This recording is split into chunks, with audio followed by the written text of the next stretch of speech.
This afternoon, briefly, we are going to brainstorm on NSC 412, which is the objective structure for clinical examination.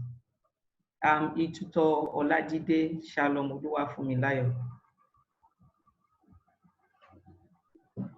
By way of introduction, objective structure clinical examination is a form of practical examination adopted for nurses, whereby cognitive and psychomotor skills of the students are tested. I know that you have been familiar with this since your School of Nursing days and your midwifery and even your post-basic areas. So this is not new to you. This is the aspect in which we test your ability practically to be able to determine how you'll be able to attend to your patient when you are in hospital settings. Briefly, as I said earlier, that we are going to brainstorm on the forthcoming objective structure for clinical examination. You are not going to be exposed to the initial format of the way you have been doing it. That is, you know the initial format, you have the practical stations and the question station. This time around, you will be tested based on the question station only.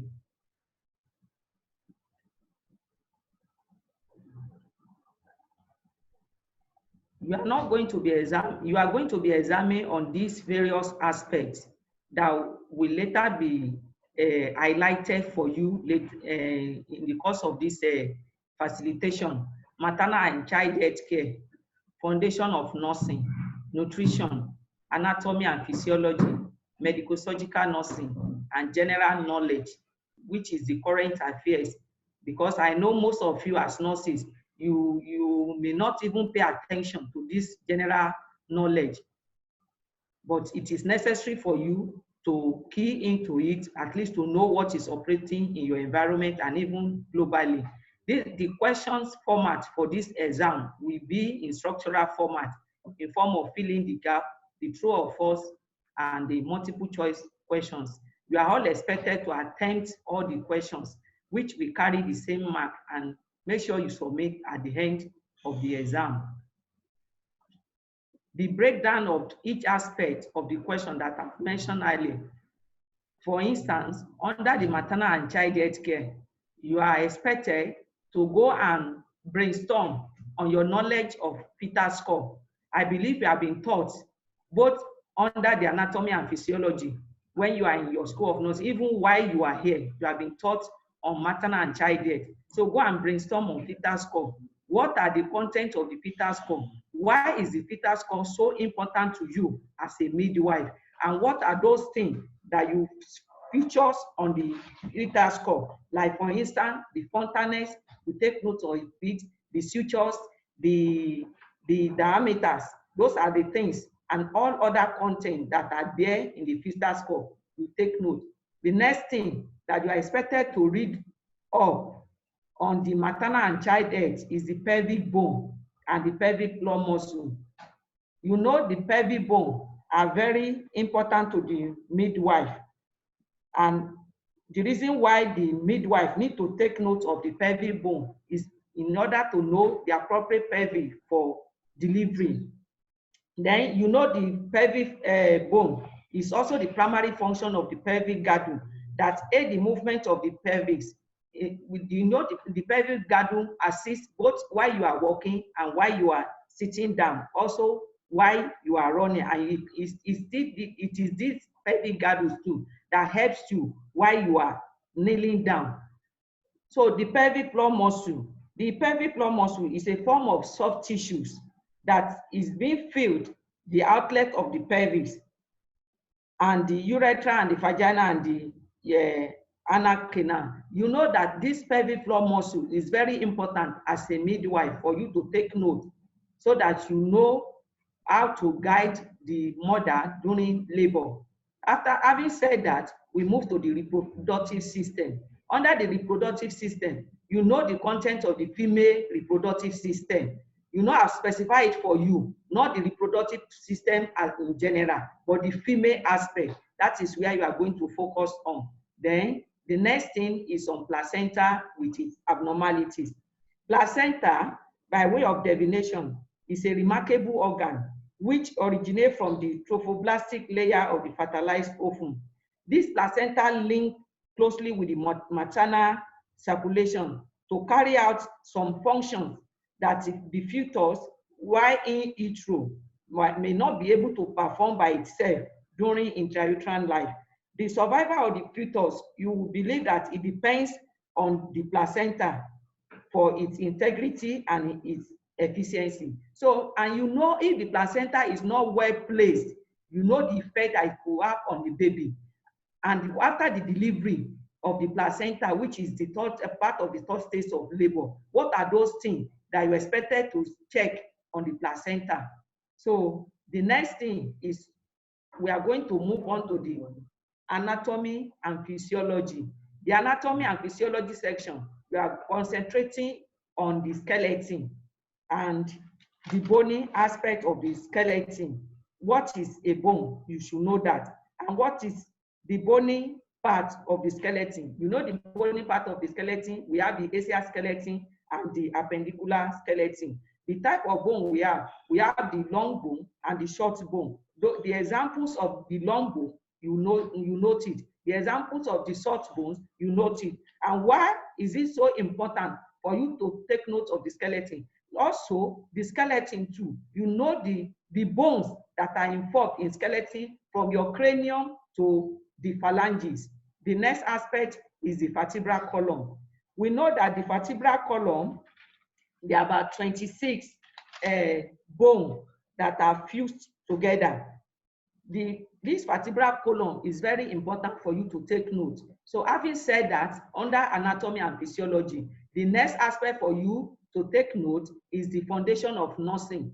Under the foundation of nursing, I believe you have been taught why you are even in your basic level of the school of nursing, the oral care. Why is this essential for you as a nurse to give oral care to your client, to your patient while on admission? Who are those type of patients that you are supposed to give oral care to? Then what is the usefulness, the indication for giving oral care? Then how will you teach your clients on how to do that oral care for themselves unheaded for? The next thing is the type of bed. It is paramount for you as a nurse to know the type of bed suitable for your client or your patient that is coming in to the hospital for possible admission. So you take note. Then the position used in nursing. You know the various positions that we use for various disease conditions, maybe for diagnostic purpose that you're supposed to use. So you take note of the position that is being used in nursing. Then the next thing is the nursing process. The nursing process aspect, you take note of it. You should note that when you are being taught during management, the last lecture that you had, the facilitators stress more on nursing process. Nursing process is very important to us as nurses in order to give quality client care to our patient. And if you are the type of nurse that are still in any hospital setting that are not utilizing the nursing process, maybe it means you are still practicing the old method, you are archaic, and maybe let me just use the word archaic. So it's very important in our day-to-day activities that we are giving to our client that we use the nursing process. By way of definition, nursing process is a systematic collection of data of patient care that promotes and even determine the nursing care need and the evaluation. So why is this nursing process so useful? It helps to promote consumer satisfaction. It also unifies nursing care practice, and it enables us as nurses to even identify our potentials by acting independently. Having said that, we move to the nursing care plan. You know what it entails as a nurse for you to use nursing care plan on each patient coming to the hospital. So we make sure that you are used to the nursing care plan. You know, in that nursing care plan, it will help you to know whether the care you have been giving to the patient is responding to it or not. The next thing is tepisponging. Why are we giving tepisponging? What are the conditions that warrant you giving tepisponging? The next aspect that I will be discussing is vital signs. Vital sign, by way of definition, is a clinical measure It's a clinical measurement, specifically the temperature, the pulse, the respiration, and the blood pressure. The vital signs indicates the state of a patient's essential body function. The vital sign is being taken to help assess the general physical health of the person. It gives clue to the possible disease and also show progress towards recovery. So you know what and what you are supposed to take note in vital signs of a patient that is coming to you. And when there is variation or deviation in any of the vital signs you are taking, you take note of whatever it is, and you'll be able to notify the appropriate authority on what to do. Then the next thing is on each loss. Why is it essential for you to take note of that? What have been the medium that it is being lost from the body? The next thing is the pressure sore. Pressure sore, by way of definition, occur as a result of pressure caused by small blood vessels, which supplies the skin, thereby reducing blood flow to that area. Pressure sore are areas that are liable to occur when there is any bony prominence that is being pressed on either the bed or the chair or against one another. Then the pressure area can also become inflamed if there is a breakdown or ulceration in any of the liable areas of the pressure sore. So you take note of those. Why is pressure sore so important as a nurse? Then when your patient is in the hospital, what is your responsibility in order to prevent your patient from developing sore while still under your care? Then the next thing is the chemical sterilizing agent. As a nurse, you are supposed to know what the possible chemical sterilizing agent that you use to sterilize some of those items you are using on patients in order to prevent infection getting across to them. Because it is expected when they are coming to the hospital, they are not supposed to still carry another infection back home. They're supposed to get better. So as a nurse, you need to know those sterilizing agents that you need to use in order not to get your patient infected. The next aspect that you are going to be tested upon is on medical surgical. So I will just paraphrase this. I know you know what we mean by malaria. It's a common phenomenon. So you should be able to, even when you are even being tapped, to know what to say on malaria. Is it the life cycle? Is it the causative organism? Is it whatever? You should be able to know how you yourself as a nurse be able to attend to a patient coming to you, maybe for counseling on malaria. Then on digestive system too, you go and note everything on digestive system. Then the transporting system, which is the blood. You know the various type of blood that we are having. And then the circulatory system, you'll be able to read over on that aspect. The next aspect is the nutrition.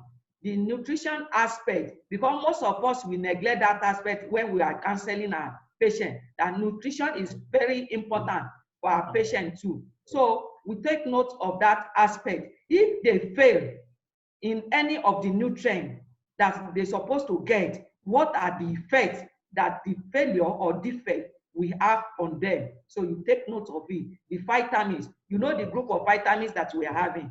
We have the fat-soluble vitamin and the water-soluble vitamins. The water-soluble vitamins, we have the acronym is ADEC, vitamin A, vitamin D, vitamin E, and vitamin K. So you know all the content of that in vitamin A. Where can we get what are the sources of vitamin A? Which food components can you get the vitamin A? Likewise, with the vitamin B, you know the different variants of vitamin B we are having. We have vitamin B1, vitamin B2, vitamin B3, vitamin B5, vitamin B6, and even vitamin B12. So you know the various sources that you can get all these vitamins, the food sources that you can get them from. So then the other aspect is the general knowledge. You know, I said initially when I was addressing you that we neglect this area because of our tight work schedule, which is not supposed for us to be, because we need to be current with whatever is happening around us. Most of us, we don't have time to listen to news, to even listen to what is happening within our neighborhood. So most of the time we concentrate on our patient, on our work, on the work. When we get back home, we felt that we are retired, that we cannot even create time to even get to the internet or even read newspaper. So you are going to be tested on the general knowledge, on the current trend that are happening in nursing. So I believe with all this that I've said, you have been given the highlights on the areas that are likely. Though I said initially that the question is going to be in question format, not the initial way that you are doing it, that you have the practical station and the question station. So this time around is just question, and it will be in structural format. That is the fill in the gap, the multiple choice question, and the true or false. So I wish you best of luck in your examination. So I want to welcome question from any of you. Question of clarification.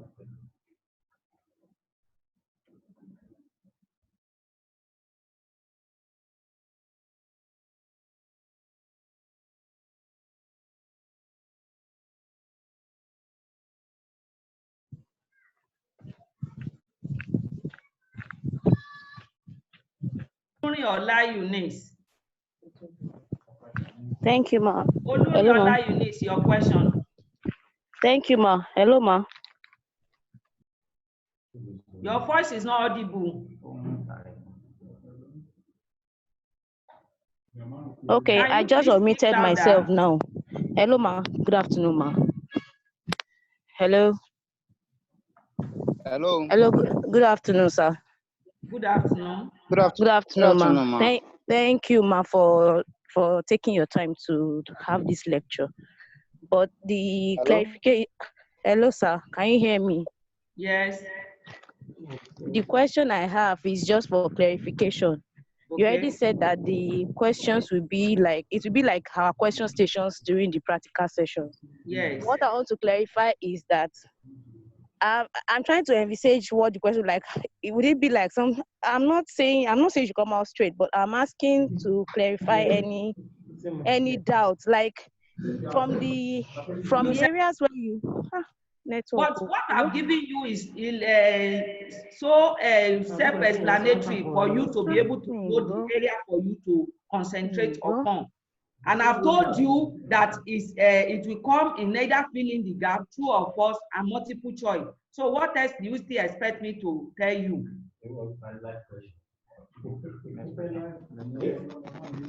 Dan, your question. Okay, Oluwadamilola, your question. Good afternoon, ma. Hello. Oluwadamilola, your question, please. Oh. Hello. Hello. Hello. All right. My question is that the issue of network fluctuating here and there, is it factored into our exam time? Because if it is time bound and we are to complete the certain question within certain minutes, what about the network issue? Is it factored into the time frame? Okay, thank you. Concerning that, we plan and we make you realize that the exam will be available for 24 hours. So if exam is going to be available for 24 hours, you know the best time that in your area you have good network. So we are expecting you to make use of that time to sit for your exam. Actually, we consider that you may have network timeout. That is, some of you, that's why we make the announcement that you should not use your normal number, your phone as hotspot to your system. I know, we also know that some people will still use it. So we consider you that the maximum period we're now giving for you to have the network timeout is 3 minutes. After that 3 minutes, you need to contact the technical people will be available for you, the ING, the help desk officer will be available for you. You need to contact them so that they can reschedule you for the exam or another exam. So, but if you have the unstable network for like 1-2 minutes, we have considered that in that plan. Thank you. All right, thank you, sir.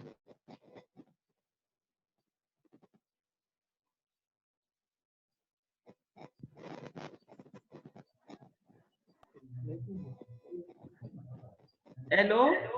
Olushola, please, your question.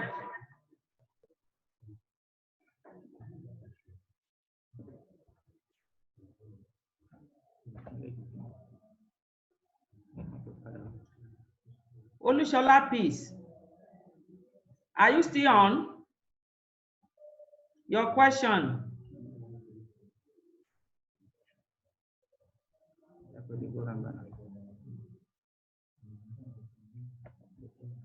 Deborah Aforinwo.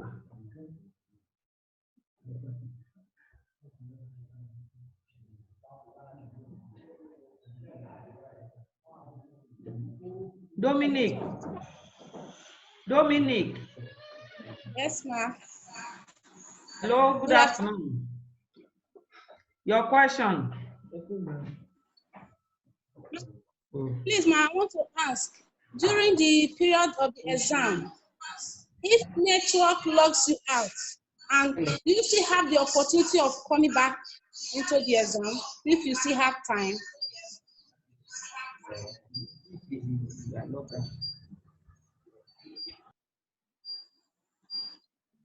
Just answer that question. Hello, ma'am. Not even up to a minute.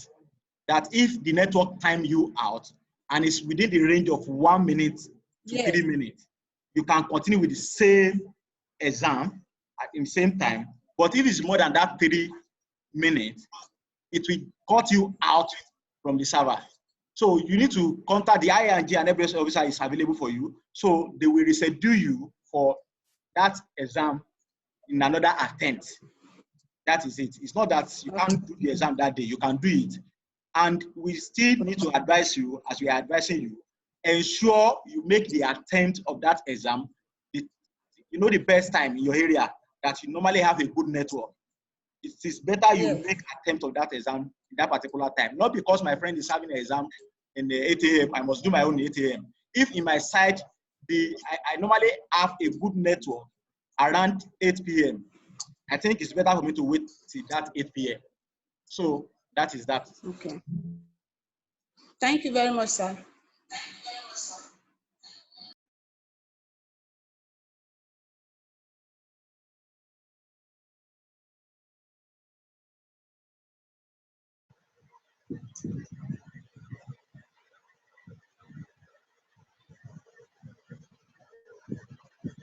Hello, good afternoon, sir.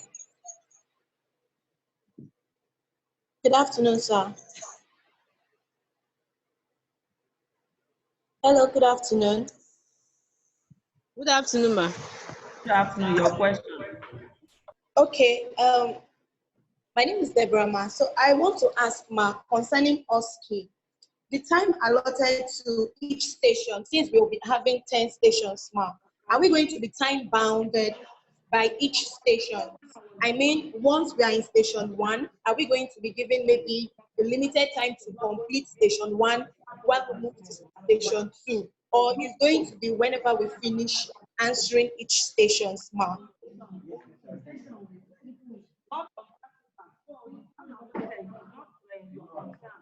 Just on question stations. Ma? Hello, what I said is this time around is not going to be the initial format of the question stations and practical stations. You are going to be tested only on question stations, and the question carries the same mark. Yes, I understand that, ma, that the questions carry the same mark and is structurally based. But I hope for station 1, station 2, station 3. Hello, Deborah. Hello, bounded. Deborah. Yes, sir. Hello. Yes, sir. Yes, sir. What she has explained to you is that, and I expect you to have gotten that, is that the question is going to be in the same format you are going to be writing 404, 406. Okay. So if it is going to be 20 questions, 160 questions, what you need to know is just that you are going to be writing essay, MCQ essay, and filling the gap. Okay. Whether it's going to take 30 seconds, 1 second, you don't need to bother yourself about that. All right, sir. You get it. I get that. Thank you, sir. Yes, sir. I do. Right. Thank you. All right. Hello, Esther. Hello, ma. Esther, good afternoon. Your question. Good afternoon, ma. Good Please, ma, afternoon. I didn't get for the digestive aspect. I the said you digestive. should read over, peruse everything on digestive system. Okay. So every topics we should read everything on it. Yes. Okay. I wanted to just clarify them. Okay. Thank you, madam. You are welcome. Yes, ma'am. Oluwadamilola, your question. Oluwadamilola, your question. Yes,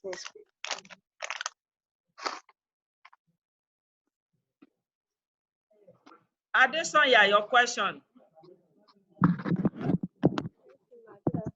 Hello, Adesanya. Hello, I'm here. I'm on. Good afternoon, ma. Thank you, ma. Hello. Your voice is not audible. Hello, hello. Hello, good afternoon. Hello, can you? Yes, ma. Good afternoon, ma. Thank you very much, ma. Please speak louder. Okay. Yes, ma. I want clarification on what I think maybe Mr. James just said. He said that we can have the. Speak louder. I'm not getting you.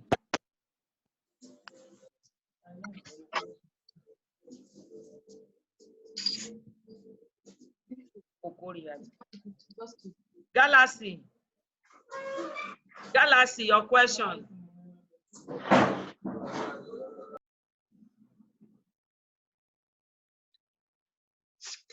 So far, so good. I hope we'll be able to take a little of what the Osce is going to look alike. So wish you best of luck in your exam. Thank you very much. I'm here. I'm going to drink 10 with that. Hello. Who said?